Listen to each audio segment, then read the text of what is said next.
Skull joint palms.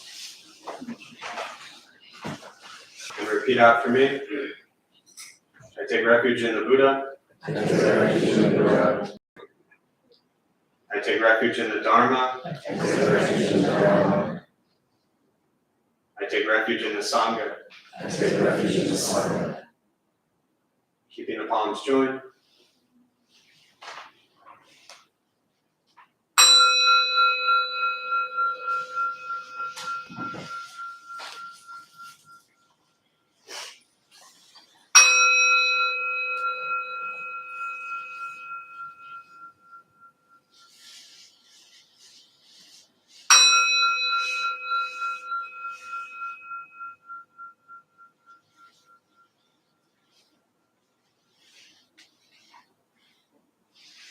The palms down.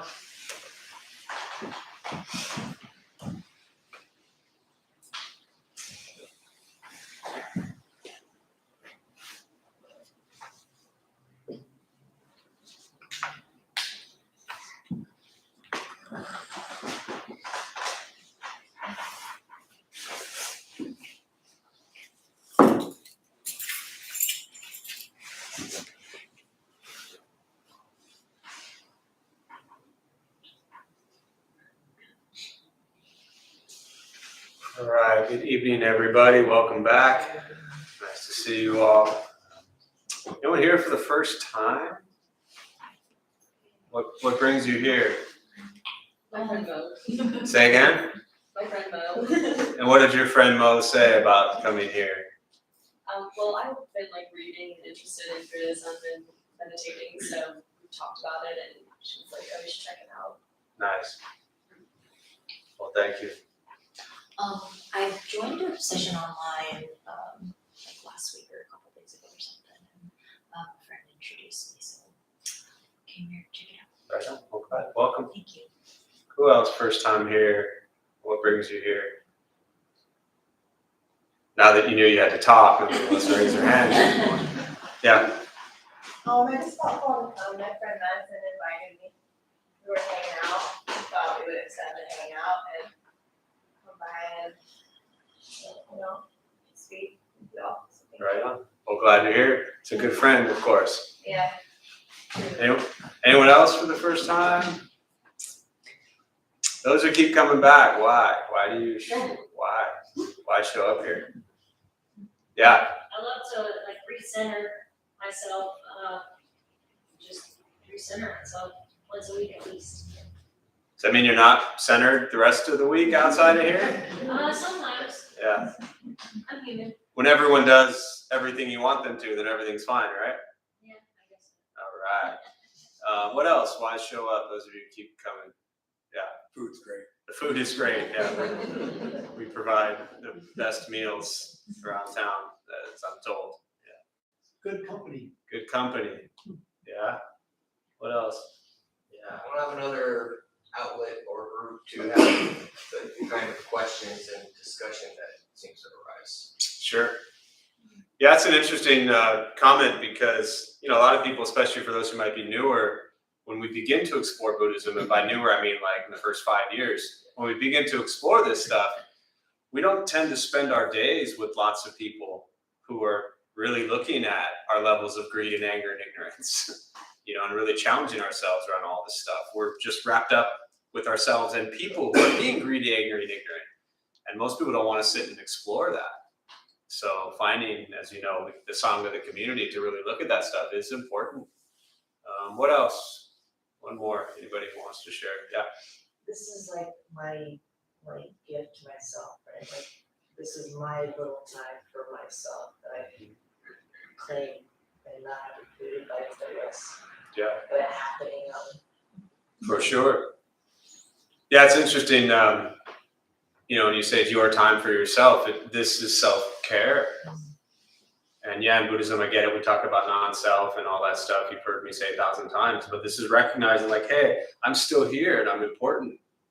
And I need to take care of myself, because if I don't, then we can't be there to take care of everybody else we need to take care of all day long. So, if we have difficulty carving out even just an hour in a week, then we need to look at why can't we carve out an hour in a week to take care of ourselves?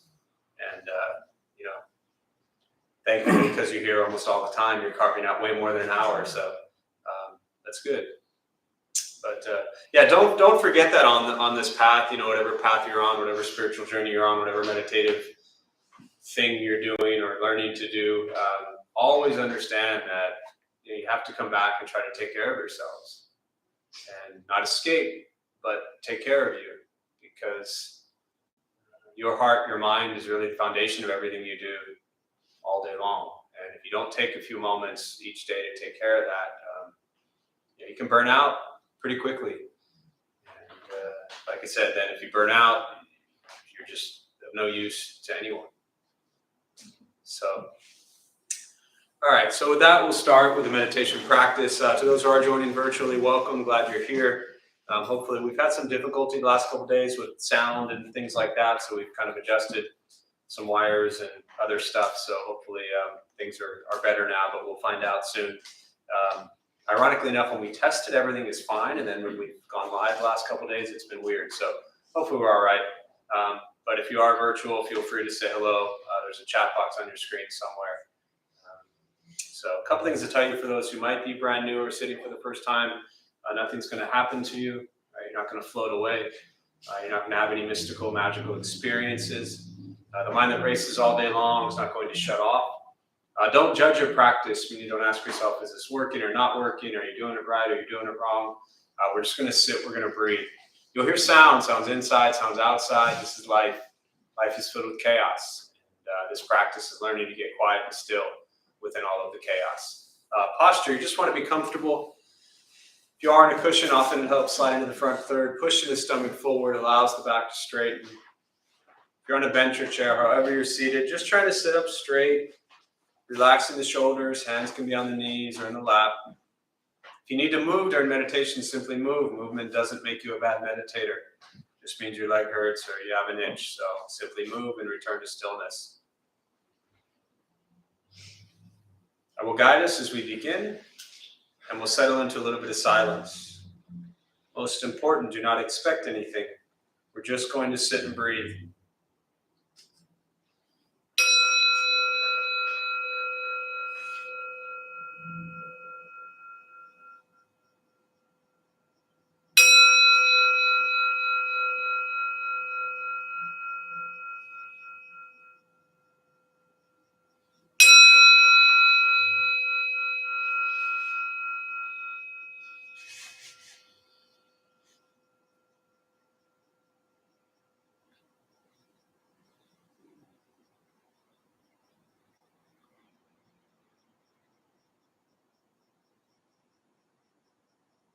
And starting with your eyes closed if comfortable, or slightly open. Mouth is open or closed. We'll start with taking 3 deep breaths, slowly.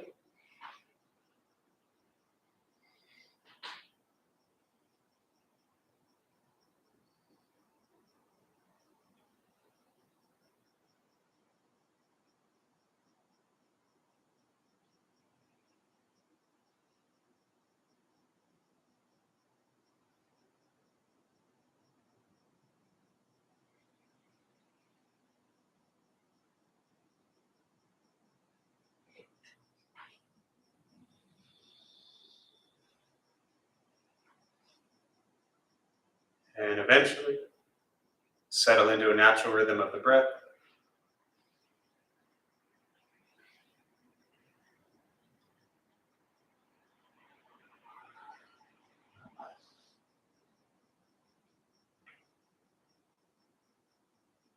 Noticing the mind as it wanders, jumping from thought to thought.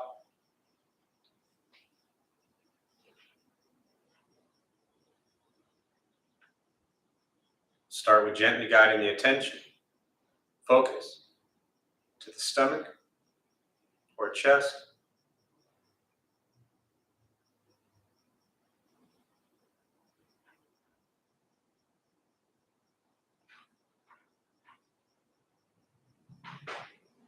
Breathing in, feel them rise.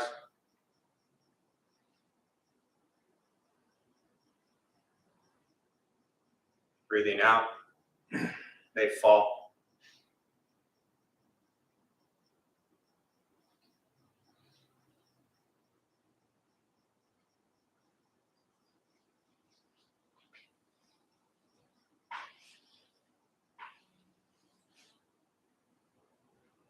Simply continue this practice, observing sensation of breath.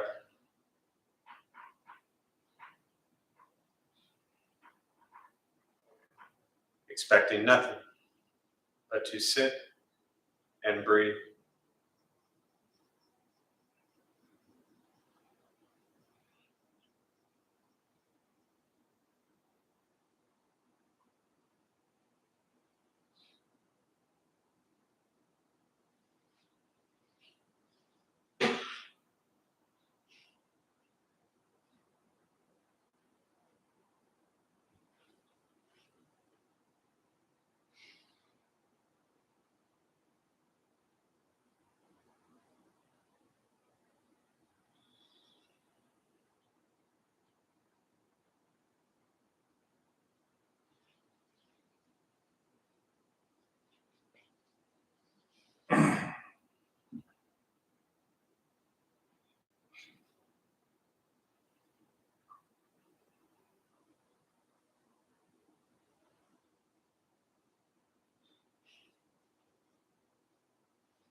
As the mind wanders, lost in thought, recognize it.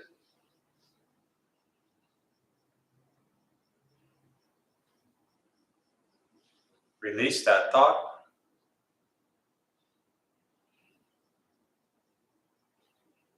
Return attention, focus to the breath.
Where's your mind?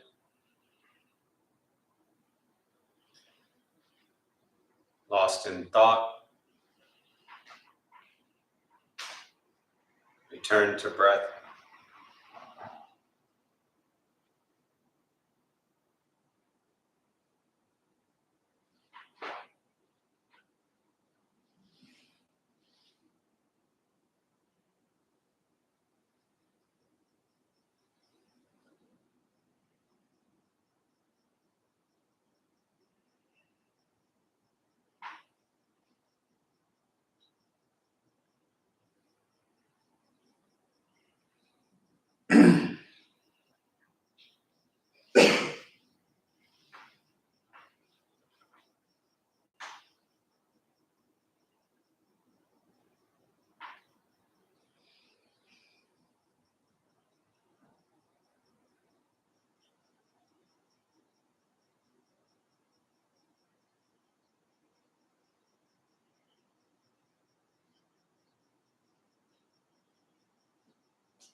Letting go of expectations.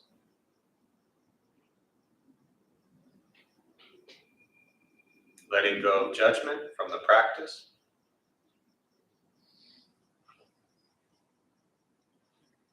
Just sitting. Breathing.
keeping the mind alert.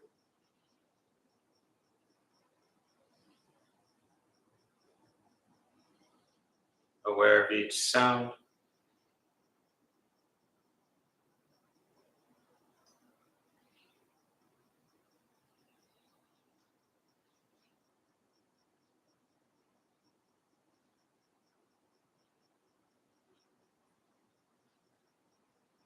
Each thought.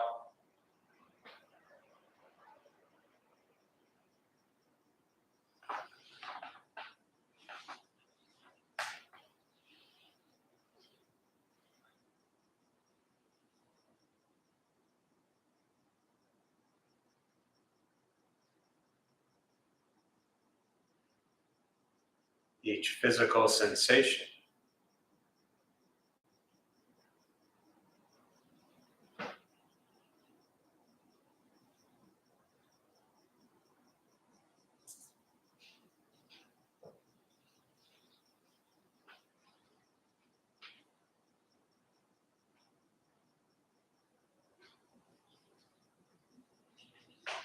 Yet concerned with nothing but sitting, breathing.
And with the body still,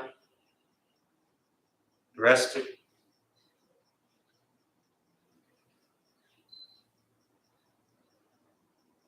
and the speech quiet, aware of all sounds,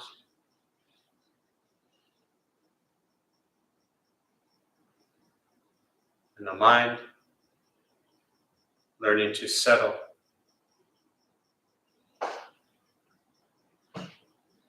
Know what it's like to just sit and breathe.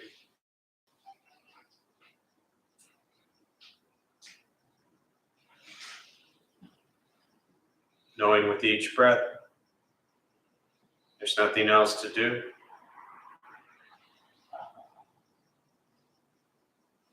Nowhere else to go.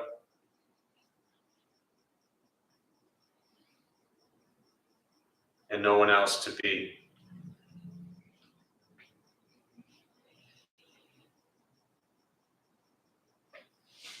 Everything beautiful, exactly as it is. Sitting, breathing.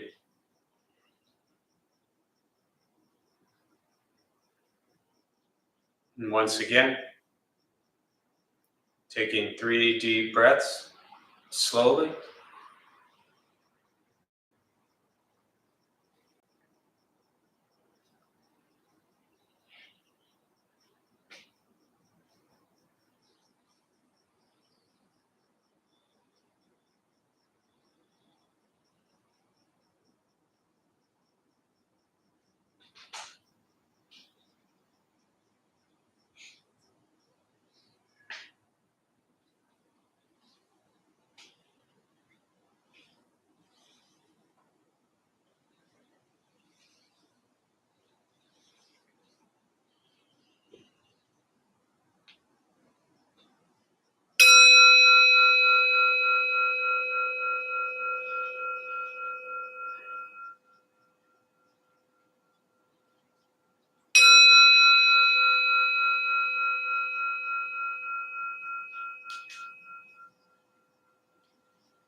As you slowly open the eyes,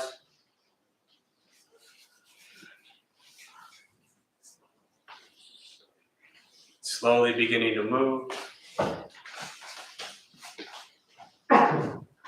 Most important with the practice of meditation is to recognize how you feel now,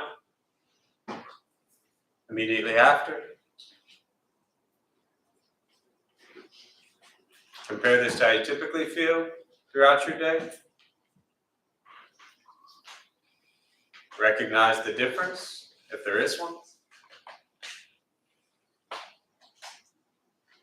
Ask yourselves how you prefer to feel every day for the rest of your life. And realize however you feel now, if it's quiet, calm, and still, or a busy mind, racing mind, whatever you're sitting with at this moment, has nothing to do with anything I said. It's nothing to do with how we sit, hold the hands or cross the legs. It's not from the sounds around us or anything else for that matter. It has everything to do with your own mind and your own mind's reaction to an external condition. This is what the Buddha called pratitya samuppada, means dependent origination. This is the basis of the Buddha's awakening. The word Buddha simply means awakened. He was a human being, no different than any one of us, who began to understand why he suffered, why he got angry, sad, depressed, stressed, anxious. He began to understand the causal relationship of all phenomena. What that means, very simply for all of us, regardless of where you come from or what you believe in and where you think you're going, your whole life is filled with things that happen. You react. More stuff happens. More reactions. That's it. That's what we get. This practice is simply learning what it's like to respond to something quietly, peacefully, still. Because for most of us, the way you responded to the last 20 minutes is quite different from how you responded to everything else that happened throughout your day. And so all we're working on is closing the gap to where the way you feel now is closer to how you feel always. Just as driven, motivated, productive, successful, whatever that means to you in your respective lives. But with a mind that's steady, clear, focused, distracted by nothing, disturbed by no one. This practice is not easy. It's not always fun. It's not an escape, as often people think it is. It is direct perception into the present moment. And the present moment is filled with chaos, conflict, difficulty, challenges. And this practice of learning to be quiet and still within all of that. Meditation is free. Buddhist practice is free. Sitting, breathing, learning to be kind to yourself and everybody else you encounter every moment of your life. That's why we call it a practice. It's not a 6-week course. It's not 3 years and you get some certificate and you're good to go. It is every single day working on being kinder and gentler than you were the day before. Every single day becoming aware of your own greed, your own anger, and your own ignorance. And that just repeats. Once we stop trying to change, fix, control, manipulate everything and everyone around us, and we work on changing our minds and our reaction to the world around us, life gets simpler. But it takes time. So as always with our lives, best to practice patience. especially patience with yourself. When you get into meditation, Buddhist stuff, any spiritual journey, don't be so hard on yourselves. Be patient and understand it takes time.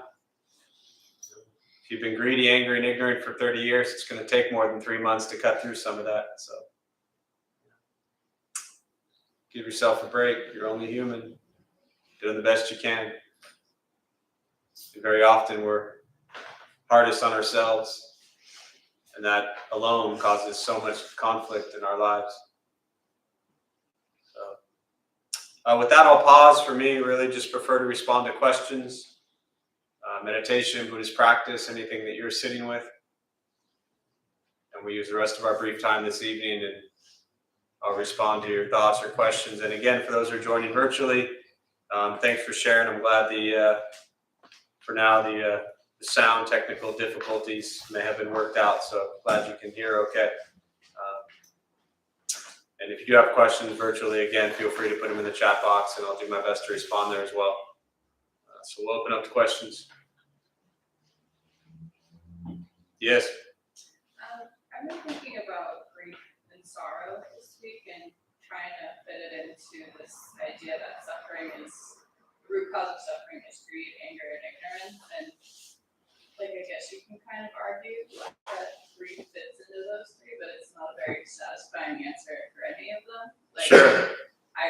To me, like, greed, anger, ignorance almost feels like it's this moral issue that you can try to overcome, whereas grief is like just this very human thing that I think is important to work through. So I was just curious about your thoughts, or like a Buddhist like framework for grief. Yeah.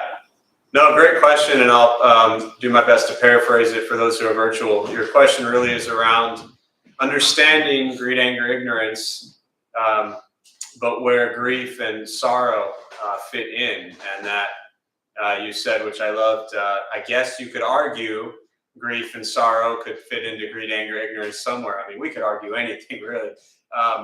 But, you know, what's kind of the Buddhist take and perspective on grief? And you also said something to the effect of that grief and sorrow, or grief, you said, are very just like human, kind of, I don't know, did you say natural human emotions or? Human and like important. Important, yeah. Yeah, whereas like I know anger is also human, but it feels like it's not as important. It's like grief is, you know, it's a thing that happens to all of us. Understood.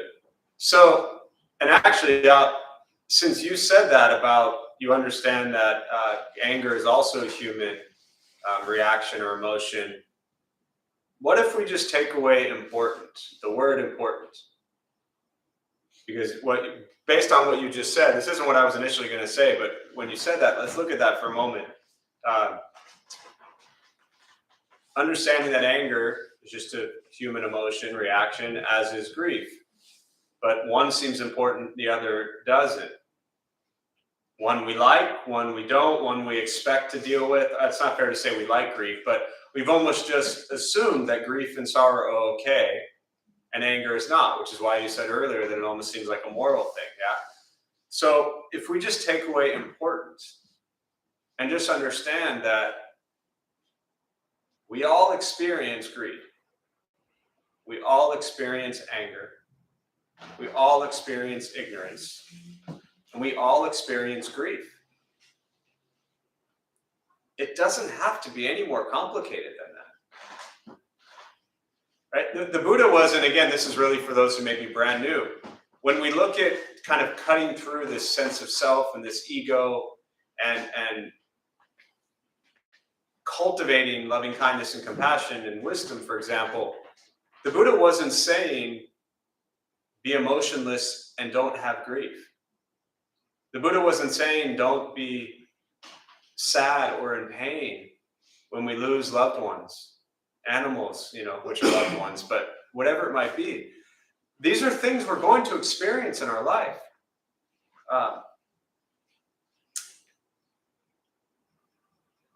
I think it's important to understand that if we don't experience grief, if we don't get sad or hurt when loved ones pass, there's a lot more going on there. That's actually where most of the anger really lies. Does that make sense so far? So I just wanted to kind of clear up for anyone else that maybe think that Buddhist practice means you're not supposed to experience grief. Like, when you love, you're going to hurt. And to me, the Buddhist teachings on non-attachment, that's what it actually is. Non-attachment is actually just this incredible, endless amount of love and understanding for everyone and everything the way they are. And when we lose them, it hurts. And it's important to recognize that, to process that, to understand that. So that part's important. But getting back to how does greed, anger, ignorance play into grief? There's a sutra where the Buddha asks, there's a woman whose child passed away. And she wanted the Buddha, as if he was this magic, healer, to bring the child back. And he asked the woman to go to every house and collect a mustard seed from the families that had never known death or loss. She came back with no mustard seeds. And the teaching that I draw from this is that death is a part of life. The Buddha taught very clearly, we have birth, aging, sickness, and death. It's what we get. Now, one could argue that it's greedy to want people to stick around forever. But again, forget greed for a minute and just recognize that when people don't stick around forever, we get angry. But forget anger for a minute. And let's look at ignorance. To think that someone's going to stick around forever is pretty ignorant. So in this construct we've created in our mind that says we never want to lose people, greed, anger, and ignorance is all there. It doesn't make it bad. And that's, I think, where the fine line is. It's not bad or wrong to want to not lose people. But all conditioned phenomena comes together for a period of time and all ceases to exist. And when we lose them, it hurts. And that's okay. Does that help at all? Yeah, I think maybe I was hung out on like this moral idea of that, trying to fit it into this. Yeah, understood. So grief is not wrong. Grief is not bad.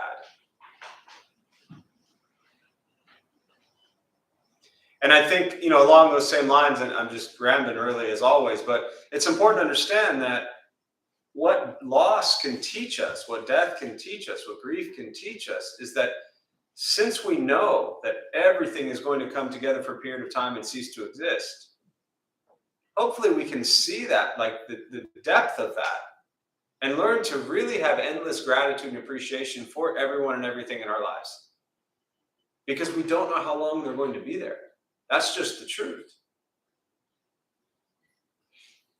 And I'm sure we've all had people or things or places in our lives that maybe we took for granted, maybe we didn't appreciate enough, and then we lose them or we lose it. And then we think, I wish I had appreciated more, had more gratitude, spend more time, whatever that might be. So use this practice as an opportunity to shift some of that. So 6 months from now, 6 years from now, you're not saying, I wish I had, but start now. Because our lives, man, they're just, boom, done. So don't waste it being angry and sad and miserable. There's so much beauty in life. So, other thoughts, questions?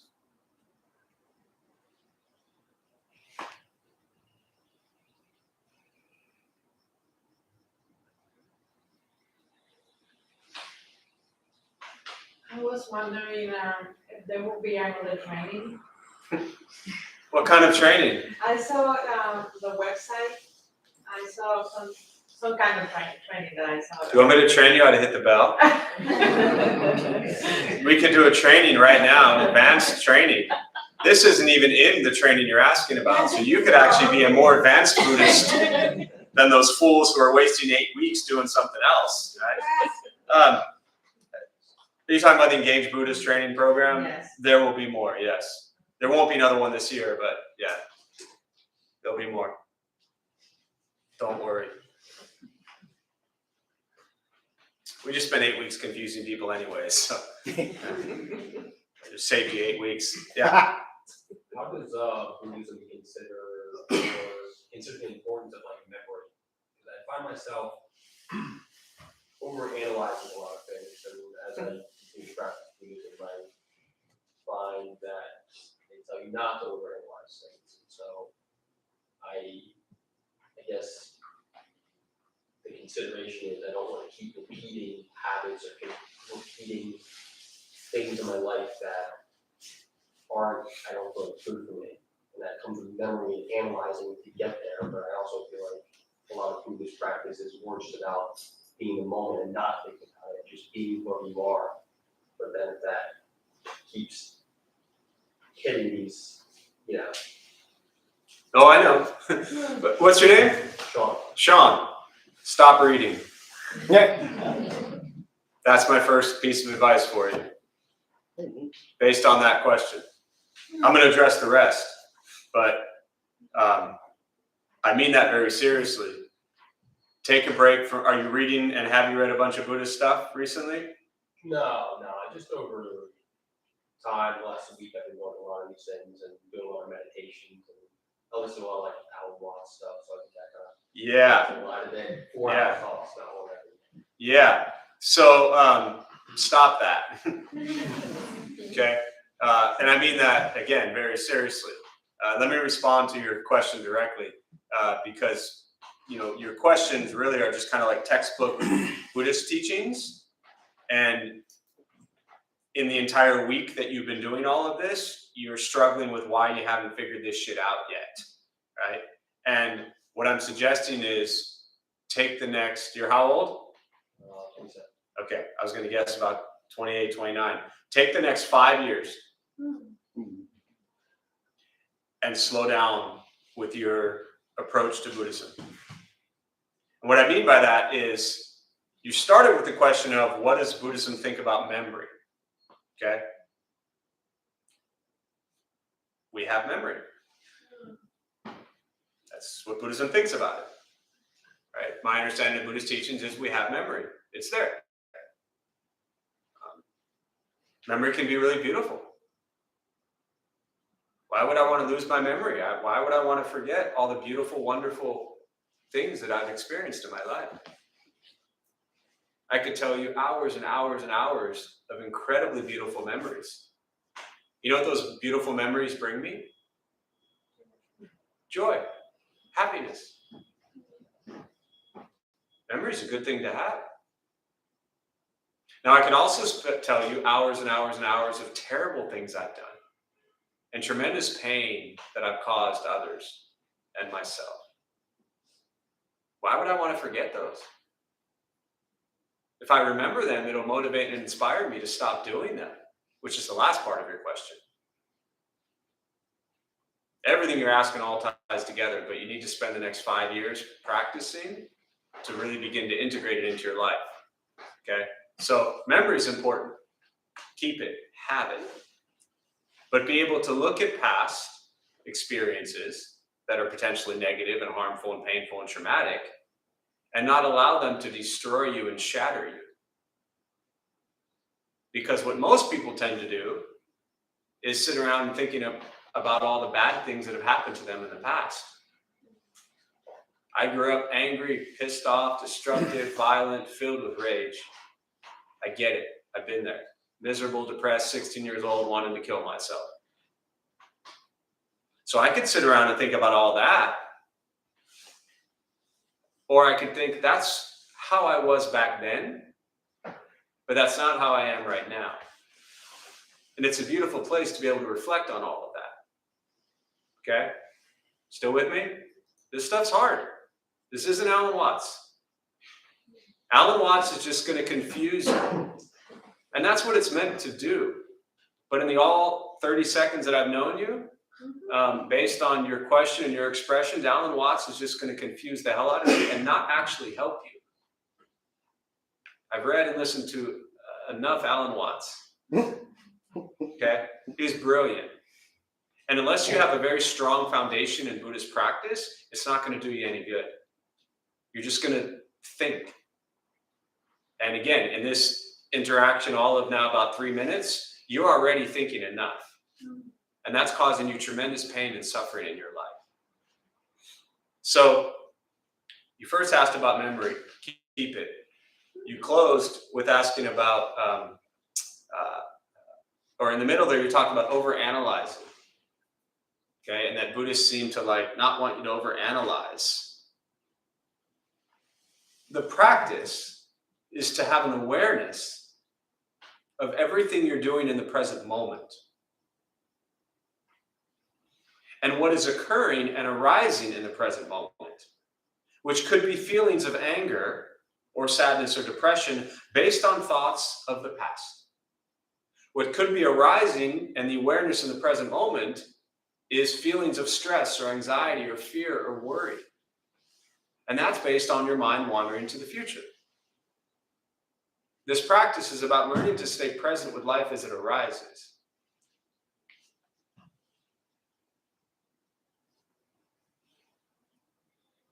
And help people. So, how many hours would you say you would listen to Alan Watts a week? 1 hour, 2 hour? I mean, I probably listened for the past 10 years. 10 years, okay. It's probably the first week of actually going to the example and Yeah. meditating and actually going to classes and Yeah, no, and believe me, I'm being hard on you, but but I'm on your side here. I mean, you're absolutely right. Yeah, a lot of thinking, a lot less doing. Yes. So what I was going to say, I mean, when you said 10 years, I was like, now you definitely need to stop, right? If you'd said 10 months, I would have been like, okay, it's enough. But 10 years, now spend the next 10 years doing, helping, right? Taking care of people who need it. And in that experience, you'll get so much more than listening to Alan Watts, who I love, by the way. Don't get me wrong. I'm a fan. I'd love to have tea with that guy, right?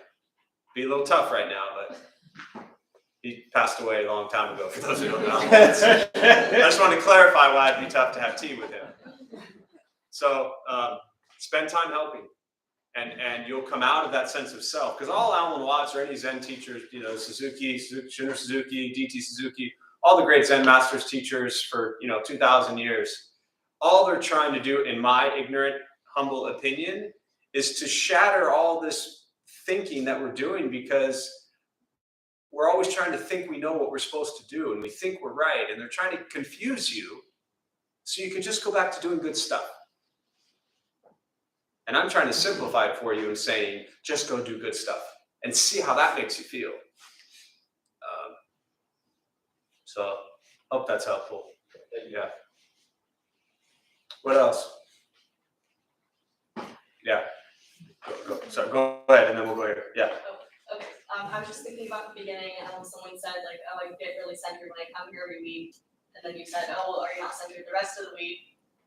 That's something that I found challenging to like carve out time in my everyday life. Like, I know it's just simple sitting, breathing, but somewhere like this or yoga class, like a place where if that is the intention, I struggle to. For like, sure. I have the desire. I'm like, oh, I want to meditate. I want to deepen my practice, but it's like the paralysis. Like, I just can't do it. Wherever you live, at wherever you call home, do you have a wall? Yeah. Yeah. Can you put a little pillow or chair in front of that wall? No. Can you put a pretty picture or a flower or a candle on the wall? I can do that. Okay, so far we're like 5 for 5, yes. Do you brush your teeth every day? Yeah. You brush your hair pretty much every day? Yeah. That's always a dangerous one these days, and for people like me, you don't have to worry about that anymore, right? But we brush our teeth every single day. You don't think about it really, you just kind of get up. I mean, there could be a fire, but you're like, nah, I gotta brush my teeth before I head out, right? They're all gonna fall out someday anyways, but we're still like brushing our teeth every single day. We don't change how we do it. We're not like, well, today I'm gonna use this toothbrush. Actually, today probably people do, but we're not like, well, today's gonna be this amount of toothpaste and that amount of toothpaste every single day. We're just brushing our teeth. It's just habit. Yeah. Meditation is not habit for you. Also, when you brush your teeth, do you brush your teeth for 20 minutes? No. Do you pay $30 for a class to brush your teeth? No. Do you go somewhere to brush your teeth? No. It's all simple, at home, in the exact same space, every single day. And it takes you about probably 2 minutes, if that. Meditation is the same thing. Create a little space against your wall, put a chair there, put a cushion there. Every single day, sit down, close your eyes, and take breaths for 2 minutes. One of the things that hinders people the most with cultivating a daily meditation practice is they think that they need 20 minutes, 40 minutes. They have to create you don't need a yoga mat, you don't need a class, you don't need candles, you don't need incense. You just need your mess of a mind, no offense, we all have a mess of a mind, and 60 to 120 seconds. You have plenty of time and ability to do that. You haven't cultivated the habit. Yeah, I think the time thing I definitely put pressure on. When I first started into meditation, it was like during COVID, I had more free time, so I was doing those 20 minutes every day, and then thinking, oh, I can't do it now because I can't do 20 minutes. Correct. So you created, as many people typically do, is they created a construct in their head that says meditation equals 20 minutes. And what I'm telling you is that's actually the reason you're, as you just confirmed, that you're not doing it. But if you have a phone, put on your phone, you have a doctor's appointment, you got whatever, you know how to get there, where to go, because it's in your phone. So if you get up at 6 a.m. or 10 a.m., whatever time you wake up, 6:05, 10:05, put it in your phone, meditate, 6:05 to 6:10. Repeat daily and never. Every single day, I want that alarm to go off on your phone that tells you to meditate. You might not do it for like the next 6 months, but eventually you're going to be like, you know what? I just cannot deal with this mess anymore in my head. Just as if you wouldn't stop brushing your teeth for 6 months. So 60 seconds, start tomorrow and build from there if you want, or just keep it 60 seconds for the rest of your life. And that's great too. Yeah. Western folks have a great way of ruining our concept of meditation. I forgot. Nice. For those who didn't hear it, he said, I forgot. So I just want to share it with our virtual fans. Yeah. Just a quick one. Yes. How do you make the distinction between like being kind and like being fake kind? You know what I mean? Like I want to be a kind person and I mostly am. Yeah. But from time to time, I want to believe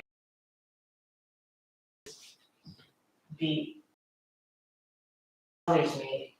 You know what I mean? Yeah. So you have a way of presenting your truth regardless of how someone's gonna receive it. Like I'm actually asking this question reluctantly because I actually don't know how you're gonna respond. You know what I mean? Like Yeah. but I know that it's not, the intent is there. Yeah. But when you speak your truth and it doesn't go the way a person's expecting to receive it because it's actually true instead of this fake shit that you've been expecting from me the whole Yes. time, Yeah. shatters. Yes. It reverberates different. 100%. No, great question, and I'm glad you added the second part because it adds, I think, a deeper level of understanding. Your question around, for those who didn't hear it, is how do you know when, the difference, like when to be kind and when to be fake kind?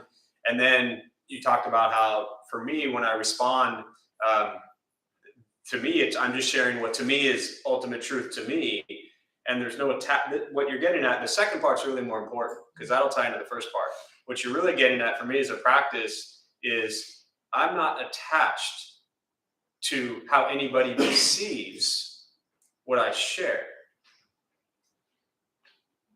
Very often I recognize what I share is not received well. Sean, perfect example, right? I mean, I could have looked at him in that question. Can I use this as an example? Because I'm sure that's what kind of popped into Marcy's head and you look like you can handle this, right? But in that example, like I could have looked at Sean and been like, uh-oh, I'm afraid I'm going to shatter this poor guy. I better be nice to him and tell him a bunch of shit I don't really believe just so he leaves here happy and smiling. And that would be the worst thing in the world to do to somebody, unless that's what they really need. But how do you know what they really need? Yeah, You 'cause my don't. thing is I'll end up just seething. Say again? I'll end up seething Oh. because I didn't say the real thing. You know Yeah. what I mean? And then I'm carrying that nonsense because I'm just like, why didn't I just say it? I think that obviously a million situations are different. I use that as one real life example because we were all here for that. But there are absolutely other moments, and I'll come back to that part, where somebody else maybe could have asked that same question and I would have responded super differently because maybe what I saw them hearing as the truth might have actually done them harm. Now, I don't know ultimately what the answer is to that. You're just going on how what your gut, what your heart, what your mind and practice are telling you to do. But you never know. I still feel that as a practice for you in these situations, dealing with friends or family or loved ones or strangers, we have our truth and we should come from that place. And if the thing that's stopping us from actually expressing our truth of how we feel is fear of what they're going to think, that I don't think is a good reason to hold back your expression of what your truth is. Again, using the examples I gave, anytime I would potentially hold back truth of what I feel I really want to say is coming from a place of, to me, ultimately having compassion for trying to determine, is this what's really best for them right now? But then I walk away feeling like, hey, I did what I felt was best for them, even if it wasn't completely like that straight arrow to crush them. Because we're not all ready to be crushed, even though very often that's what we need.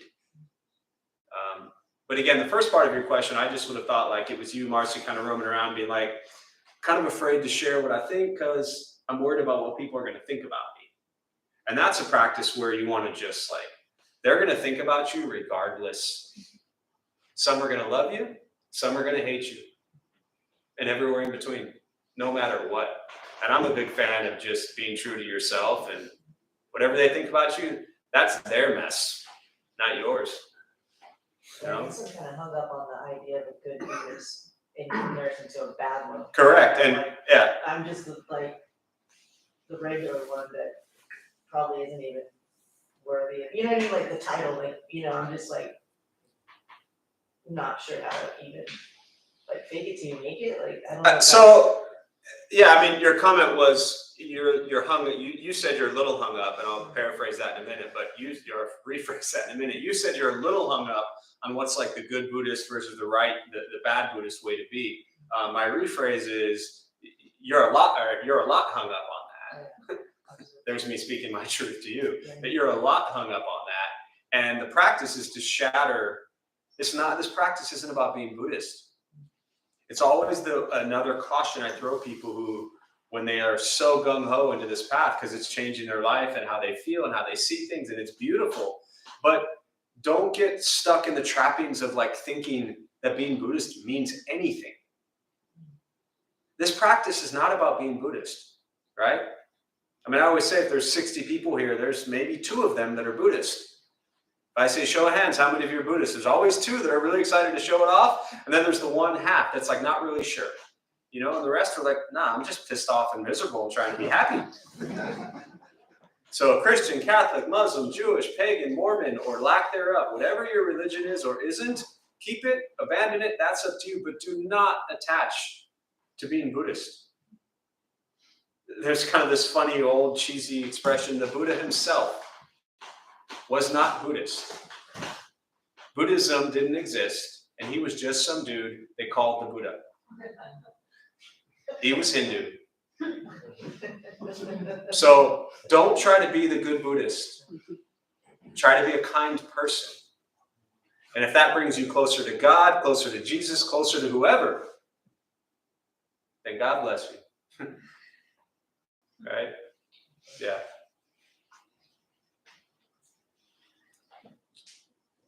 What else? We'll do one more before we wrap up. there's a question here. But this is an easy one to sum up. How do we process betrayal from someone we know? I think I'm going to connect Roger with Sean, and the two of you can process this. Man, this is hard, and you know, I'll close with kind of some thoughts on this, maybe. But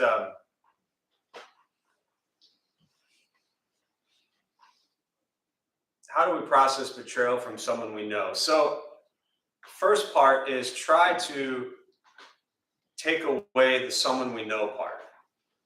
And again, coming back to Buddhist teachings on non-attachment and these constructs that we've created where we expect, I get it, but we expect people and we want people to be a certain way.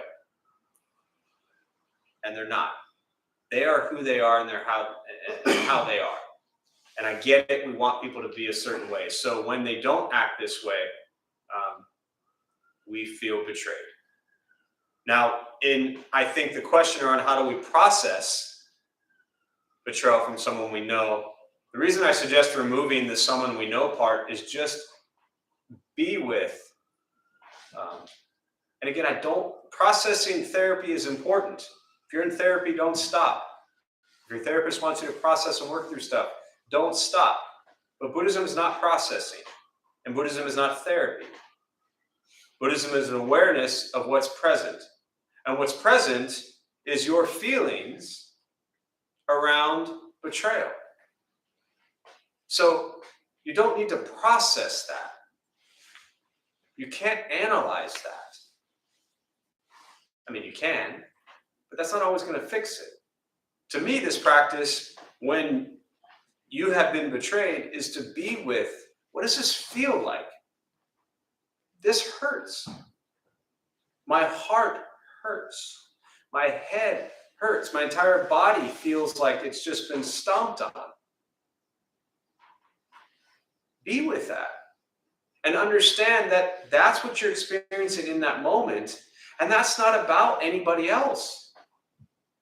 That's about your reaction to what they did, which doesn't make what they did. Someone asked earlier a question about forgiveness, and they said, well, when I forgive someone, the hard thing about forgiving them is that if I forgive them, then it's almost like I'm telling them that they can do it again. Forgiveness is not for them. Forgiveness is for you. And forgiveness, just like betrayal, doesn't automatically mean that what they did is right or okay. It means that you're going to be with your experience of that moment. And you can spend the rest of your life, Roger, destroying yourself because of how you feel from being betrayed. And you can carry that resentment and that anger and that hatred into every other relationship and person you encounter your whole life. And potentially never have a healthy relationship again because you're still carrying the betrayal from however many years ago. Experience what you're experiencing. And focus on beautiful things.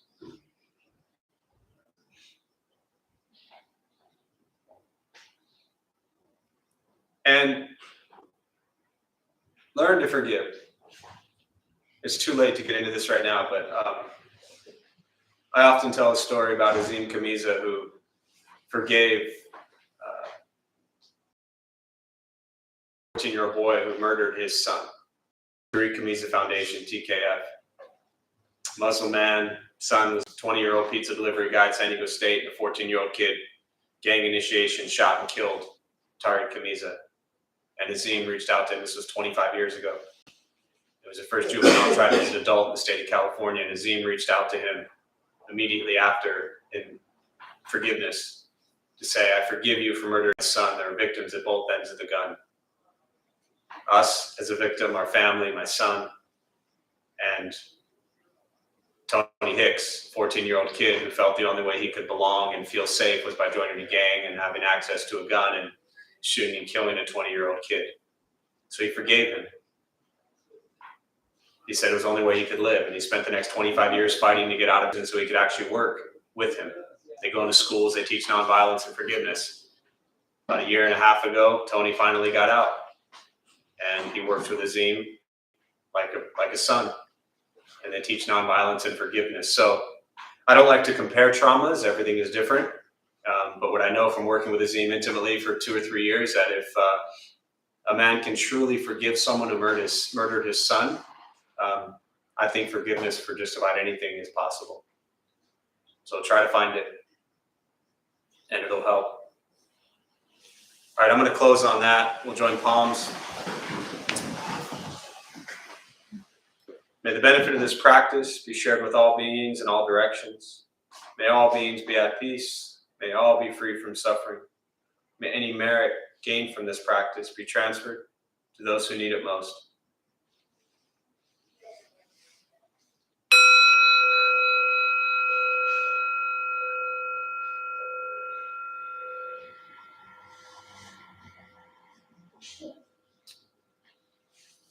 All right, before you head out, we'll just do a few quick announcements from our Dharma Bum host, Molly.